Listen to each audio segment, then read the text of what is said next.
သို့သောယုံလီနောက်ချန်တက်အချို့မှာစကိုင်းသို့မဝင်ပဲအင်းဝါနှင့်ရှမ်းကုန်းမြေပြင်ဒေသကြီးရွာများတွင်လှည့်လည်တိုက်ခတ်လူရက်ခါနယ်မြေကိုစိုးမိုးထားကြ၏1662တွင်ပင်တလဲမင်းကိုဆက်ခံသောပြည်မင်းလက်ထက်တွင်ယုံလီနောက်လိုက်900ကိုတစ္ဆာပေးရန်ဟုဆိုကာထူပါယုံဖျားဝင်းအတွင်ဆင့်ခေါ်ပြီးမြန်မာတပ်များကတနက်ဖြန်အားလုံးပြစ်တက်ရန်အမိန့်ပေးခဲ့သည်ယုံလီဧကရစ်နှင့်မိသားစုကိုလည်းမန်ချူဘီရင်၏စစ်သူကြီးဝူဆန်ကွေးထံလွှဲပြောင်းပေးလိုက်သည်ဝူဆန်ကွေးက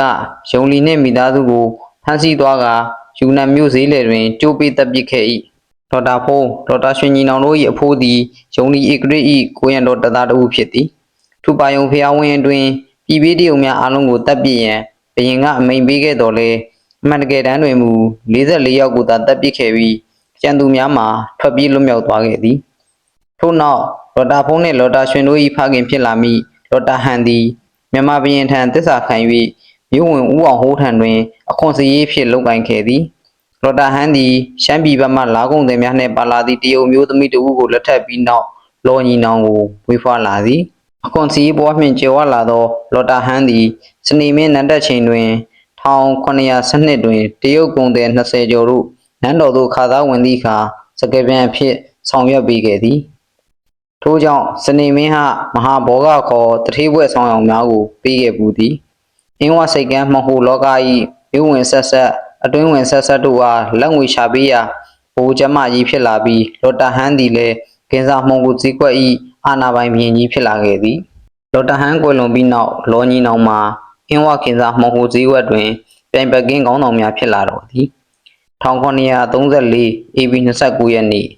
ညင်ဗဟိုစီ9ချက်တီးချိန်တွင်တော့အင်းဝကင်းစားမှုကိုဈေးတရှိရာနမောသေးကြီးရှိပေါ်တူဂီရက်ဆိုင်ထဲတွင်လော်ညီနောင်မှ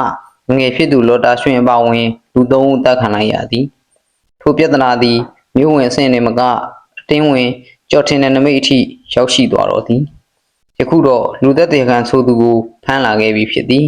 နမောသည်နမဲကျော်လူမိုက်တထေးသားနှင့်သူတပိလူချမ်းကြီး2ယောက်ကိုတတ်ခဲ့သူမှာစိမ့်ပြရောက်မျက်လုံးပိုင်ရှင်အင်းဝသူပေါ်တူဂီအမျိုးသမီးငယ်လေးတဦးတဲ့ဒူးတုတ်ခေါင်းမိမကတ်ထားသန်းအကွင့်မရှိပဲမောမကြီးနဲ့ဇက်ပြတ်သွားမယ်သွေးတောက်ကြီးကခက်ကြမ်းကြမ်းပြောပြီးဒူးထောက်ခံလိုက်သည်ထို့နောက်ရဲမတ်တယောက်ကမြင်းကိုမြင်းဆောင်စီသို့ဆွဲခေါ်သွား၏နောက်ဆောင်ပြန်အင်ကြီးပေါ်မှတံမိုးကြီးရွှေချီပါဝတ်လုံကိုဝတ်ဆင်ထားပြီးခေါင်းတွင်ဖော်လုံးဖြူကိုပေါင်းထားသည့်အသက်35နှစ်အရွယ်အမျိုးသားတဦးဆင်းလာ၏သူကအတွင်းဝင်ကြော်ထင်တဲ့နမိတ်ဖြစ်၏သွေးတောက်ကြီးကလူသား၏ဘေးတွင်ဒူးထောက်လျက်လက်အုပ်ချီထားသည်အတော်သားကတင်းတယ်လားမှန်ပါဝင်မင်းဖေဟာကိုတော့ကိုမော်ဖူးပြီးခါသားသည်လူသားကခေါင်းကိုမော့ကြည့်လိုက်သည်ဟဲ့ငါသိငယ်နင်းဟာကလည်းဒီနုနုနဲ့ရင်ဂျီမာလေးကဟိုတရုတ်လူချမ်းကြီးတွေကိုတတ်တာတဲ့လားတန်ကာမလှုပ်ဆန်းပါဟဲ့မတော်တရော်တွေရှောက်ခေါ်မလားနဲ့မှန်ပါမလုံးဝင်ပါဖေဟာလော်တာရွှင်တက်ခံရတဲ့ပြစ်ဆိုင်ကဒီမိမဆိုင်ပါဖေဟာသူတက်လိုက်တာလို့လည်းနီးကလူတွေပြောနေကြပါတယ်ဖေဟာငါသိငယ်ပြောတာဟုတ်ကဲ့လားရှောက်တင်စမ်းကျွန်တော်မျိုးမတက်လိုက်တာပါကိုတော့အတွင်းဝင်ကျော်ထင်တဲ့နမိတ်ကတံမိုးကြီးပေးကဆစ်ဆိုးထားသောသွားမဲများပေါ်အောင်ပြုံးပြလိုက်သည်ဟာဟာဟာ